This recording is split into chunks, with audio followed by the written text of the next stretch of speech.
आदाब नाजरीन, आप तक उर्दू न्यूज़ में आपका खैर मकदम है। मैं हूं मोहम्मद शाहिद अहमद तवक्कल।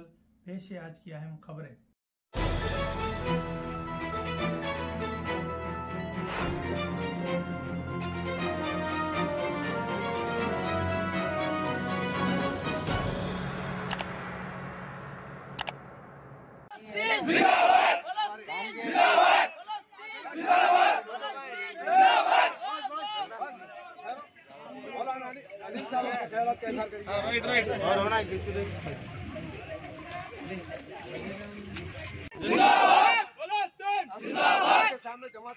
आज निर्मल की सरजमीन पर आल पार्टी प्रोटेस्ट किया गया है। जनाब मजलिस के सदर साहब अजीम बिन यहिया की सदारत में मैं काफ़ी दिनों से इस चीज़ का इंतज़ार कर रहा था कि ये आवाज़ कौन लेकर उठेगा, लेकिन अल्हम्दुलिल्लाह आज आवाज़ उठी है। मेरे आका प्रॉफिट मोहम्मद सल्लल्लाहु अलैहि वसल्लम ने फरमाया था,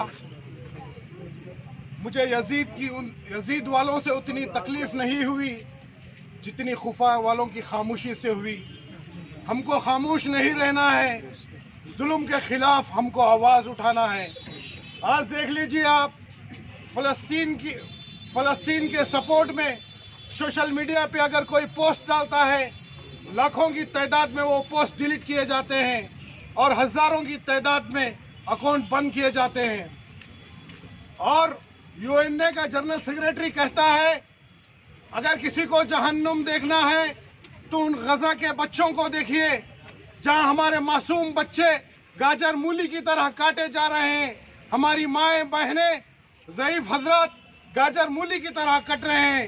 लेकिन उन 57 ममालिक क्या हुआ? उन 57 ममालिक का जो मुस्लिम ममालिक का दम भरते हैं, क्या हुआ? आपकी तलवारों को क्या जंग लग गया? अल्लाह ने आपको ताकत दी, शोहरत दी, इस दुनिया में आप लोगों को नाम दिया। क्या हुआ? आप क्यों आवाज नहीं उठा रहे जुल्म के खिलाफ? क्यों आप खामोश बैठे हुए हैं?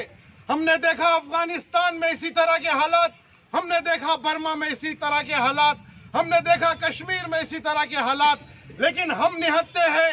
हम क्या कर सकते हैं? यहाँ पे हम उनके हक में एहतजाज कर सकते हैं, उनके लिए दुआ कर सकते हैं। और वो मसर अपनी बॉर्डर लाइन बंद करता है। एक वक्त था आप लोग परेशानी की हालत में मक्का तशरीफ लाए थे, आप जुल्म के शिकार थे। मेरे आका मोहम्मद सल्लल्लाहु अलैहि वसल्लम ने मक्के के दरवाजे खोल दिए थे आपके लिए। आज आप अपनी बॉर्डर बंद करते हो। अपने भाइयों के लिए खोल दीजिए अपने बॉर्डर, अपने गले लगा लीजिए अपने भाइयों को। और मौलाना ने तो सब तफसीलात बताई, लेकिन मैं आखिर में यही कहना चाहता हूं कि हम कुछ नहीं कर सकते, दुआ कर सकते हैं, लेकिन उनके प्रोडक्ट को बाइकाट कर सकते हैं। इजराइल के प्रोडक्ट को बिल्कुल बाइकाट कीजिए। बहुत शुक्रिया, थैंक यू।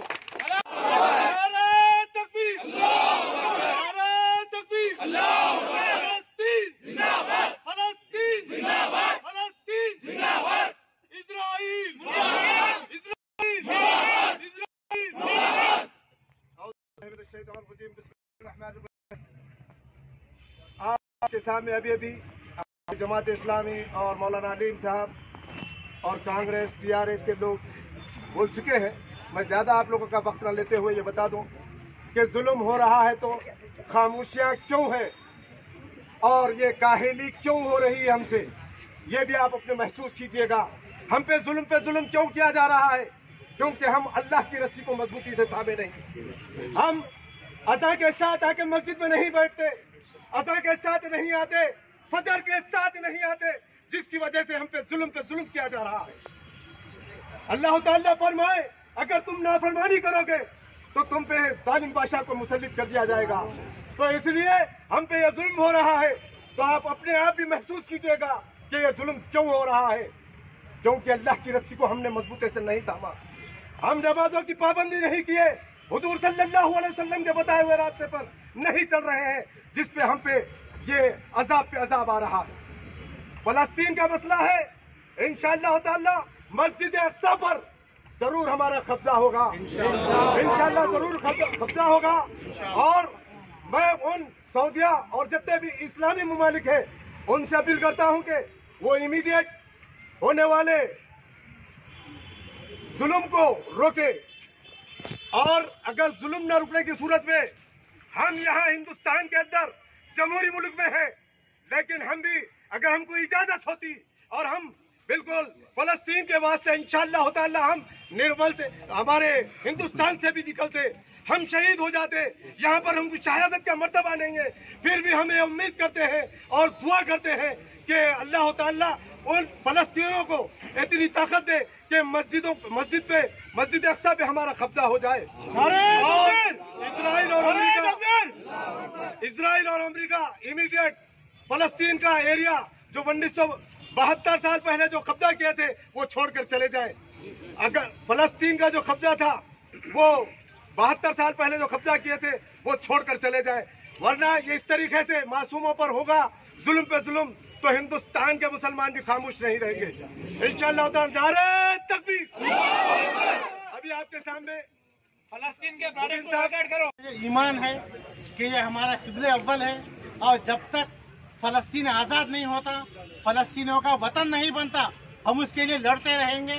इसराइल, अमेरिका, बरतानिया और फ्रांस की नाजायज औलाद है जिसको अमेरिका ने लाकर वहां पर बसाया है, इस नाजायज औलाद को अमेरिका सपोर्ट कर रही है। और हम पूरी जमीन पर बसने वाले 1 अरब 20 करोड़ मुसलमान इस बात का आज़म करते हैं, हम इनको वार्निंग देते हैं कि जब तक मस्जिद अक्सा हमारे कब्जे में नहीं आएगी हम उसको आज़ाद करा के रहेंगे।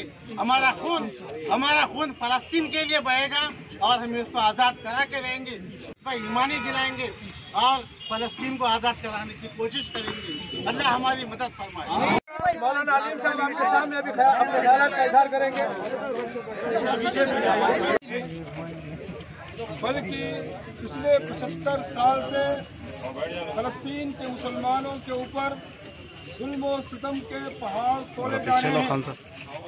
जालिम कभी अपने जुल्म को तेज कर देता है और कभी हल्का कर देता है।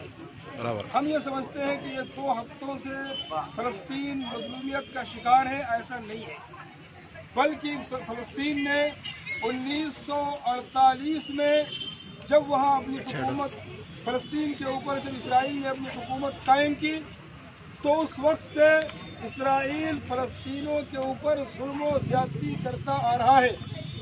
और आज जो फलस्तीन के मुसलमानों के ऊपर जुल्म और सितम के तूफान बर्पा किए जा रहे हैं, मासूम बच्चों की चीखें, औरतों की चीखें, हक है कि आसमान उस पर खून के आंसू बहाए और ज़मीन रोए।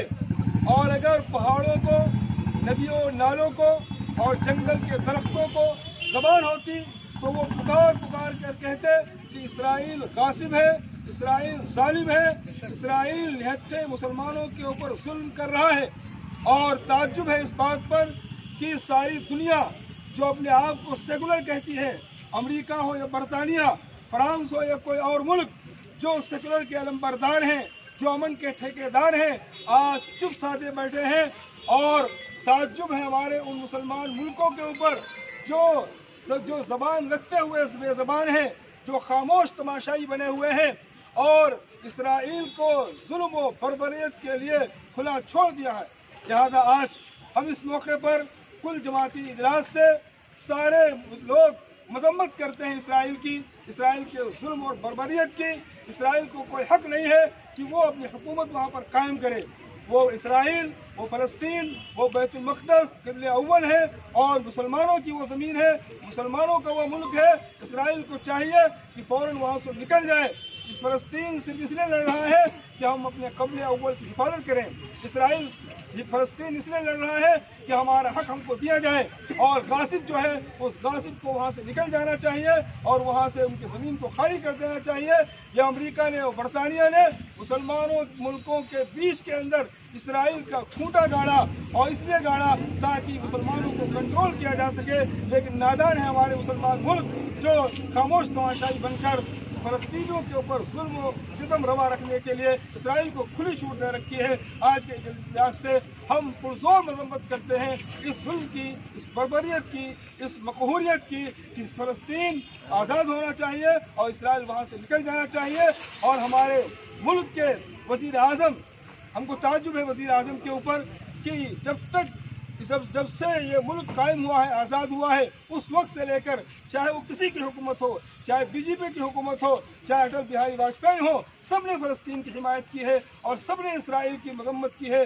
लेकिन ताज्जुब है हमें हमारे इस मुल्क के वज़ीर आज़म के ऊपर कि उसने फ़ौरन इसराइल का साथ दिया और फ़लस्तीनियों के लिए कोई बात नहीं की, इसराइल का साथ दिया है। अल्लाह तबारक व तआला से दुआ है कि अल्लाह पाक हम फ़लस्तीन मुसलमानों की जुल्म से निकाले और जालिम और गासिब को ऐसा सबक सिखाए कि सारी दुनिया उसको याद रखे।